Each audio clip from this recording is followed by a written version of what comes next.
इस उम्र होती है कि लोग पूछते हैं मुझसे, डॉक्टर साहब आपको तमाम चीजों में मेरा प्रारंभिक दौर आज आप लोगों को जब मैं पुरस्कार दे रहा था तो मेरे घर का बचपन मुझे याद आ रहा था। मैं नर्सरी में फर्स्ट आया था, मुझे एक ज्योमेट्री बॉक्स मिला था, उसमें प्रकार था प्लास्टिक की, वो एक पेंसिल थी, रबड़ था। मैं घर लेकर आया था। मेरी मां ने कहा बेटा इसको संभाल कर रखना। क्यों? ये तुम्हें जब जब देखोगे उसकी रोज पूजा करना। मैंने कहा क्यों? बोले जब जब तुम इसको देखोगे तुम्हें जीवन में आगे बढ़ने की प्रेरणा मिलेगी। आज मैं विभिन्न पदों पर रहा हूं, पूरे भारतवर्ष में पूरे विश्व में जाने का मुझे अवसर मिला है। अगर मेरे घर पर आप आओ तो मेरे 3 कमरे में मोमेंटो होंगे, केवल 2-3 ट्रक मोमेंटो होंगे। लेकिन सुबह मैं उठता हूं, पूजा करने के बाद सबसे पहले वो जो छोटा सा ज्योमेट्री बॉक्स था उसकी मैं पूजा करता हूं। क्यों? उससे मुझे प्रेरणा मिलती है। आज आप आईएएस बनने के प्रथम दिन पे आपने मर्यादा पुरुषोत्तम सिद्धांत को पाया है।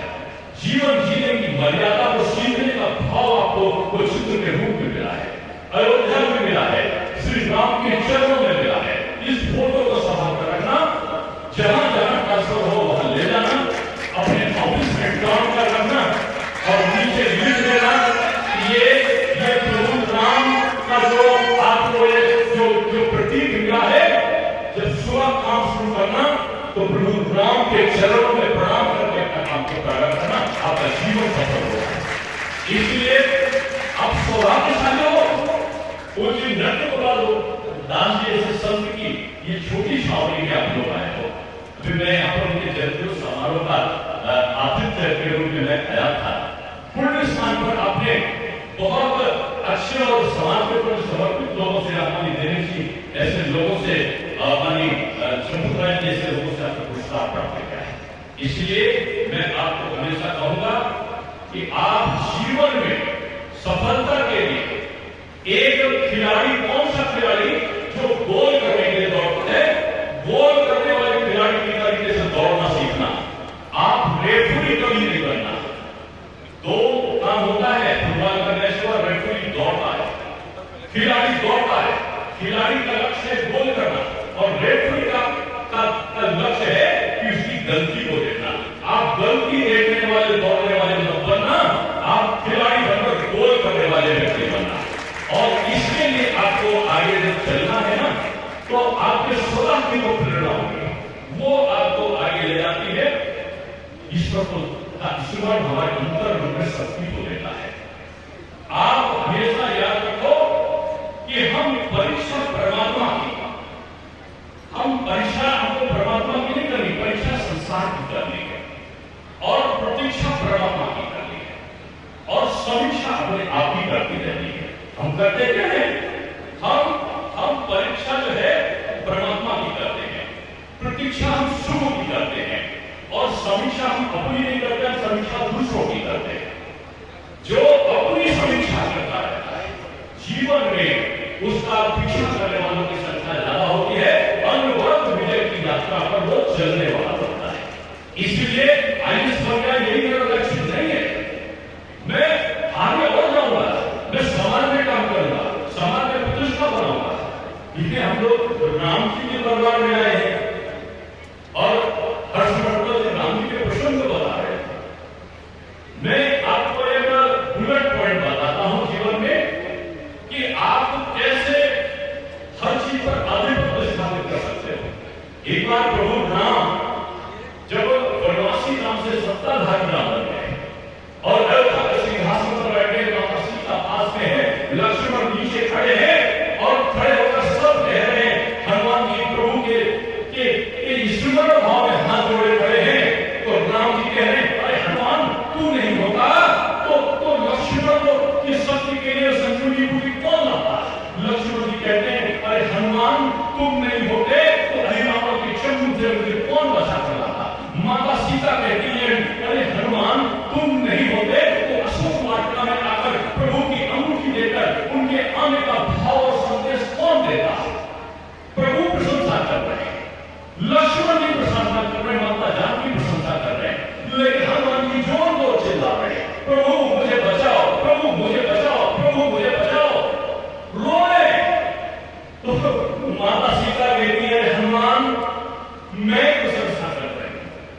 में काम करके मैंने पुण्य को अर्जित किया है और आप मेरी प्रशंसा करके मुझ में अहंकार पैदा कर देंगे। प्रशंसा अहंकार को जन्म देती है और अहंकार जो होता है वो संचित पुण्य को नष्ट करता है। इसलिए मुझे डर है कि आप मेरी प्रशंसा कर रहे हो, कहीं मेरे जो संचित पुण्य है वो नष्ट न हो जाए। ये याद रखना, आपका अहंकार आपकी प्रगति का सबसे बड़ा बाधक है। सामान्य प्रगति में संतोष मिश्रा जी की तरह चाहे पजामा कुर्ता पहनो, कोई बात नहीं है। आपका व्यक्तित्व आपकी पहचान है। जिस जिले में जाओ काम करो वो आपकी पहचान है। और आप समझो कि मैं कर रहा हूं, मैं कुछ नहीं कर रहा हूं। लोगों ने कहा माता पिता कर रहे हैं, ऐसी चीज है, मां ही भगवान है, पिता ही भगवान है। जो इस पृथ्वी पर साक्षात ईश्वर को देखता है वो आज का आपका ईश्वर, आपका प्रथम गुरु जो है वो आपके माता पिता है। आप कुछ भी बन जाओ लेकिन अपने प्रथम गुरु को, अपने भगवान को कभी भी आप विस्मृत मत करना, दुख मत देना। और मैं आपको बताऊं, आप कुछ नहीं हो पाते, मैंने पढ़ाई की है इसलिए पास हो गया नहीं। प्रभु की इच्छा जो होगी ना, प्रभु करवा देता है सबसे। एक बार बजरंगबली से हनुमान लंका नगरी में पहुंचते हैं और लंका नगरी में पहुंचकर वो माता सीता के पास छोटा सा रूप धारण करके जाते हैं। छोटा सा रूप है, तब तक देखते हैं कि रावण हाथ में तलवार लिए हुए आ रहा है। उसको पता चलता है कि खरदूषण की मार्य है राम जी ने और सीता जो सुषमा है उसकी नाक काट ली गई है। ऐसा प्रसंग रावण को बताता है। रावण क्रोधित होकर नाम से तलवार निकालकर क्रोध में दौड़ता हुआ सीता जी की तरफ होता है कि आज इसका बोल कर देंगे, सारा झंझट, सारा झगड़े की जड़ समाप्त हो जाएगी। तब बजरंगबली के मन जैसे आपके मन में आता हो, मैं आईएएस हो गया, मैं ये कर डालूंगा, मैं वो कर डालूंगा, मैं मेहनत की थी इसलिए हो गया।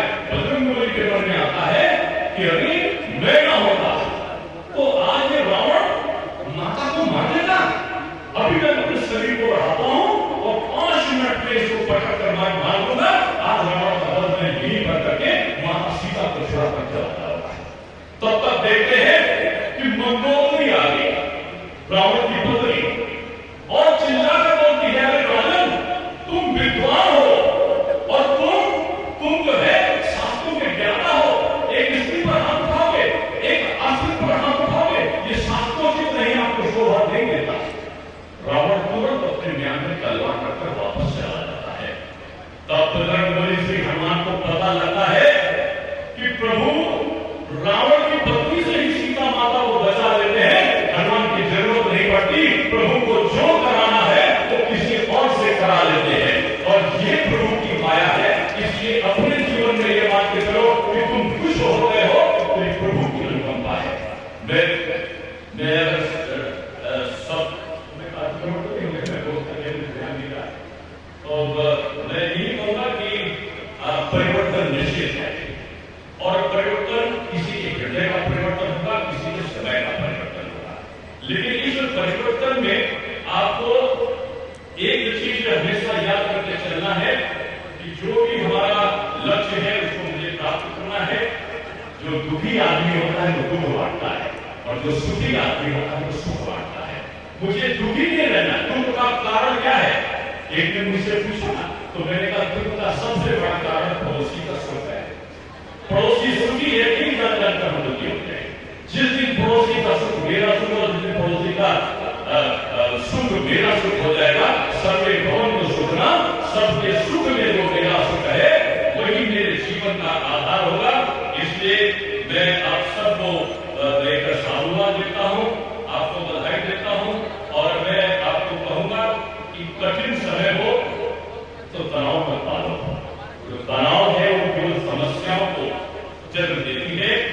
समाधान खोजना है तो मुस्कुराना होगा, आपको प्रसन्न रहना होगा और प्रसन्न रहना है तो देश भाव को दूर करना होगा और देश भाव को दूर करने के लिए जीवन का संयम, एक संयमित जीवन की राह पर चलना, ये आपके लिए एक अनुकूल वातावरण आपको बनाएगा। और मैं यही कहूंगा कि आप याद रखें कि भगवान हर जगह है, भगवान आपकी परीक्षा लेता है और परीक्षा कभी कभी संकट हम लोग कहते हैं भगवान तुम कहां हो, तुमको दिखाई नहीं पड़ता। मानकर चलो कि भगवान आपके जीवन की परीक्षा आपके दुख में ले रहा है, और परीक्षा जब होती है ना आपके, तो परीक्षा बोलता नहीं, वो देखता है, और समय पर आप अगर अच्छा काम करते तो अच्छे नंबर लेकर पास कर देता है। इसलिए ईश्वर पर आस्था रखो, प्रभु पर आस्था रखो, और आपका जो जीवन का प्रारब्ध है उसको एक असली जीवन में जियो। नए अभियंतों को एक आखिरी वाक्य कहते हुए अपनी बात को समाप्त करता हूँ। क्योंकि शायद मैंने अपनी समय का अतिक्रमण कर दिया है, लेकिन विश्वविद्यालय में पढ़ाता हूँ, तो विश्वविद्यालय में मैं देखता हूँ विद्यार्थी अगर कोई मोबाइल देखने लगे, इधर देखने लगे तो मैं चुप हो जाता हूँ। लेकिन आपने शालीनता से भी बात को सुना। मैं केवल प्रसंग को बताता हूँ। मैं कई पदों पर रहा। मैं पार्टी की एक छोटी से ड्यूटी से लेकर 3 बार प्रदेश का अध्यक्ष, युवा आयोग में मैंने भारत सरकार की युवा नीति को बनाया, फिर उत्तर प्रदेश सरकार में मंत्री हुआ तो मैंने IT पॉलिसी, मैंने पर्यटन पॉलिसी, मैंने आपका औद्योगिक पॉलिसी, ये सारी पॉलिसी बनाने का मुझे अवसर मिला।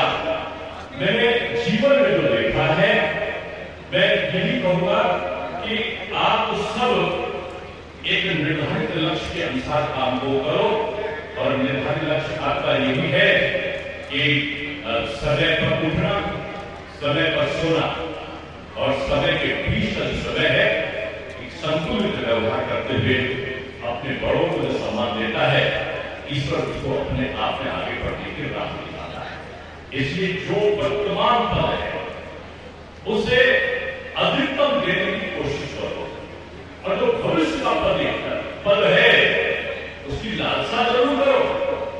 अब्दुल कलाम साहब कहते थे कि लक्ष्य छोटा निर्धारित मत करो, सपने देखो तो बड़े सपने देखो, और जब तक वो सपना ना पूरा हो जाए उसके पीछे भागते रहो। ये अंतिम पड़ाव नहीं है, जीवन का प्रारब्ध है। आज मेरे जो आपके लगभग 300 लोगों को जो IAS और IPS में चुने गए हैं, उनको देखकर मेरे अंतर्मन में प्रसन्नता हुई। क्योंकि बचपन में जब मैं था तो मेरी माँ मुझे डॉक्टर बनाना चाहती थी, पिता मुझे बिजनेसमैन बनाना चाहते थे, और मैं कुछ और बनना चाहता था। एक बार मैंने अपनी माँ से पूछा कि मैं तीसरे में पढ़ता था और मैं इंटर की और हाई स्कूल की गणित को लगाता था, तो लोग मुझे गुरु जी कहने लगे। उनसे उम्र में बहुत बड़े थे, तो मैंने कहा अम्मा ये गुरु कौन होता है? बोली गुरु बहुत बड़ा चीज होता है, इससे सारे जो बड़े लोग होते हैं वो उसके पीछे होते हैं। मेरे कक्षा 3 में निश्चय कर मुझे गुरु बनना है। तमाम परीक्षाओं में मैं बैठा, लगभग 17 परीक्षाओं में बैठा, 16 में सेलेक्ट हुआ, लेकिन आखिर में पार्ट टाइम लेक्चरर के रूप में 1100 की नौकरी मैंने प्रारंभ किया। और उस यात्रा में मैं करता रहा। आज मेरे 25 PhD हैं, 40 पेपर्स हैं, कई देशों का अनुभव है, 6 किताबें हैं। पार्टी में तमाम दायित्वों का एक निर्वहन करने का सौभाग्य है। मैं आपसे यही कहता हूँ कि वर्तमान से संतुष्ट कभी नहीं होना। वर्तमान चुनौती है, और इस चुनौती के पीछे भागते हुए एक अनवरत लक्ष्य की प्राप्ति के लिए आपको चलना है। और आज ये अवसर मुझे तो नहीं मिला, मैंने कहा कि मैं अपने ईश्वर को पूजा करता हूँ, आप राम जी के चित्र की पूजा जरूर करना। आप सफल हो, और सफलता के साथ आपका परिवार भी आपके सहभागी बने। आप खुद सफल हो गए हो, लेकिन परिवार के कोई भाई बहन को या किसी पड़ोसी के बच्चे को भी ट्रेनिंग करना और उसको पढ़ाना। क्योंकि हम जब बड़े हो जाते हैं तो सबसे बड़ा दोष हमारे घर परिवार के लोगों को पड़ता है कि मैं तो बड़ा हूँ, और ये तो धोती पहनकर आए हैं कि मेरे पिता हैं, कैसे बताऊंगा, कैसे माँ को बताऊंगा।